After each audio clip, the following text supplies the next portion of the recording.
Nah ini ada lagi masih seputar kurban nih, Pak Haji. Ini yang duluan nih, kita akikah dulu atau kurban dulu? Nah ini ada pertanyaannya gitu. Ya akikah dulu lah.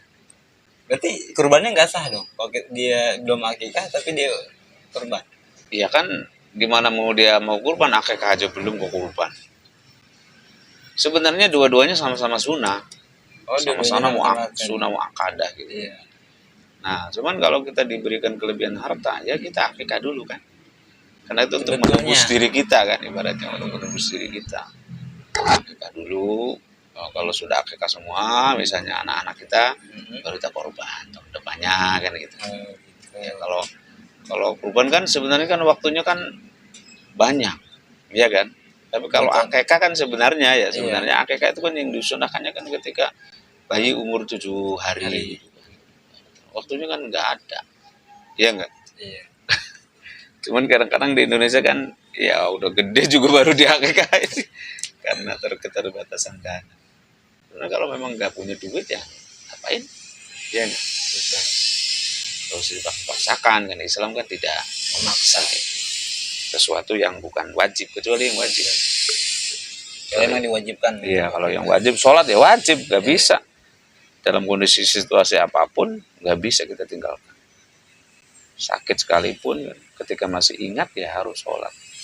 Berarti intinya sah nggak kurban sebelum akikah? Berarti jawabannya bukan persoalan sah, afdolnya ya akikah dulu gitu. Berarti bukan sah. Iya. Harusnya afdol. Kalau saya pikir kalau niatnya sah ya sah saja niatnya. Ya, kan niatnya kurban ya sah-sah saja. Cuman lebih baiknya, ya kan? Lebih baiknya ya akikah dulu. Karena akikah juga sesuatu yang disyariatkan ya, dalam Islam.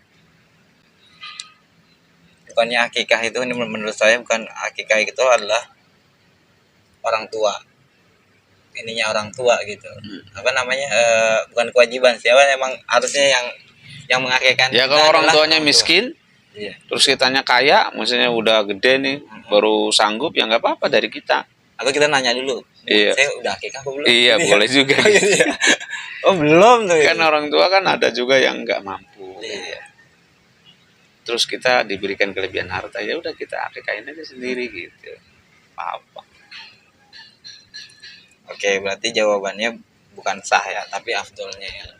Afdolnya adalah akikah dulu, baru kurban. Oke, baik. Lebih baik sedekah atau kurban?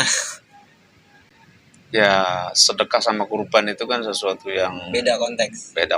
Kalau sedekah itu kan kapanpun kan sedekah bisa kan. Termasuk yang namanya sedekah itu juga kita memberikan nafkah kepada anak istri aja sedekah hukumnya kan. Hari-hari itu udah sedekah kita. Senyum aja sedekah kan. Jadi konteksnya beda. Kalau sedekah itu kapanpun waktunya tidak dibatasin kan gitu ya. Tapi kalau kurban itu kan ada waktunya khusus. Kapan? Tanggal 10, tanggal 11, tanggal 12. Ada yang bilang sampai tanggal 13. Tapi jumhur ulama sampai tanggal hari tasyrik itu 2 hari. Oh, 2 hari. Iya, kan tanggal 10. 10 kan Idul Adhanya. 11, 12. Itu afdolnya. Kalau belum sempat juga 13 ya terpaksa boleh juga sih. Cuman maksudnya kalau bisa kan ngambil waktu afdol kan. Iya, betul. Iya enggak?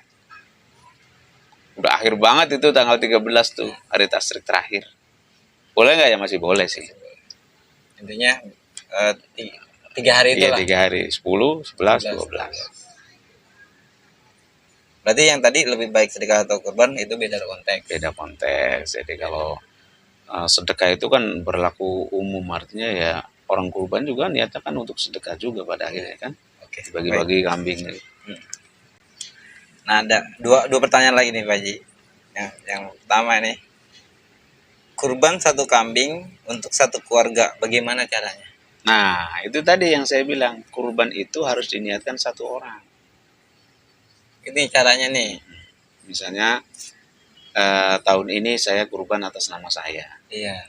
Kalau pahalanya boleh dibagi-bagi. Oh gitu. Iya. Saya niat kurban atas nama saya. Pahalanya kita ibaratnya share ya, share ke keluarga saya. baik yang masih hidup maupun yang sudah. Bagian semua. Gitu. Kita niatin aja, sebutin dah tuh Heeh. nama-namanya gitu ya. Tahun depan misalnya ganti atas namanya istri, Iya. boleh. Tahun depan atas namanya orang tua yang masih hidup tapi ya. Tapi kita Ya boleh. tadi Sri kita tekenin lu niatnya harusnya gitu. Iya, kalau misalnya ini kurban atas nama istri saya. Itu. Yang penting nanti pahalanya dibagi-bagi, di-share. Share pahala. Kalau diniatkannya harus satu orang. Iya. Ya. Oh gitu. Ya karena orang kan ada yang bilang katanya kurban satu untuk keluarga, nggak bisa, harus satu orang yang diniatinya. Atas nama siapa? Keluarga kan banyak. Iya. Masa atas nama ini kurbannya satu? Intinya satu dulu lah ya. Satu dulu niatkan. Nah, tinggal siapa? Nanti yang ininya pahalanya di-share gitu. Tapi nggak apa-apa itu satu kambing. Nggak apa-apa. Tapi yang mindset kita adalah satu kambing satu orang. Mindset saya nih sebagai awam nih. Niatnya satu orang. Satu kambing satu orang. Berarti intinya satu. Nggak boleh satu kambing untuk rame-rame gitu loh, maksud saya, pahaman. Niatnya.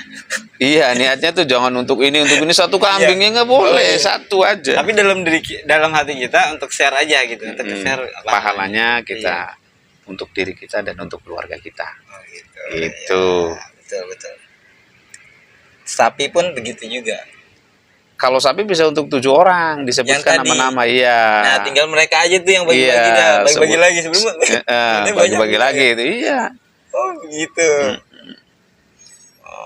Seperti Nabi itu juga mungkin begitu juga. Jadi diniatkan terus nama saya dan nama keluarga saya, tapi pahalanya gitu. Oh, begitu.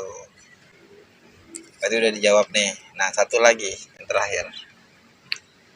Tips bagi yang mau berkurban setiap tahun nih. Tipsnya nih untuk bagi yang mau berkurban setiap tahun lah. Ya, satu ada niat lah dalam hatinya. Kuatkan niatnya. Bismillah ya Allah. Mudah-mudahan saya diberikan rezeki terus setiap tahun sehingga saya bisa berkurban.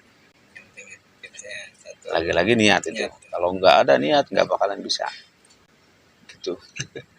Tapi kalau ada niat, insya Allah ada jalan. Insya Allah ada jalan.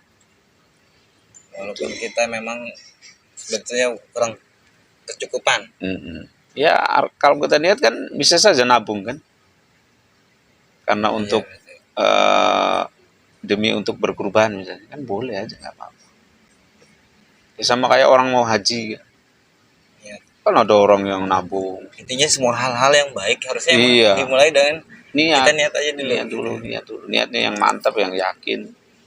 Nanti Allah kasih jalan. Kalau niat aja enggak ya gimana mau ada niat? Bagaimana mau berkorban kan niatnya aja enggak kok. Pasang niat dulu, insya Allah. Oke, intinya tipsnya adalah yang penting kita niatkan dulu tiap tahun untuk berkurban. Ya, punya keinginan lah untuk berkurban. Ya, pertanyaannya sudah habis nih Pak Haji. Terima kasih Pak Haji udah meluangkan waktunya. Semoga ini menjadi amal jariah Pak Haji. Amin. Tapi juga saya juga mohon maaf ketika ada sesuatu yang berbeda penjelasannya atau kurang pas ya kan. Namanya saya juga masih dalam tahap belajar. Ya, kita juga maklumin lah. Belajar sampai akhir hayat. Jadi saya bukan menggurui, saya juga bukan sok pinter atau apa aja. Saya juga masih perlu banyak belajar. Itu sepengetahuan saya selama saya dulu pernah belajar, ya kan, di pondok pesantren ini.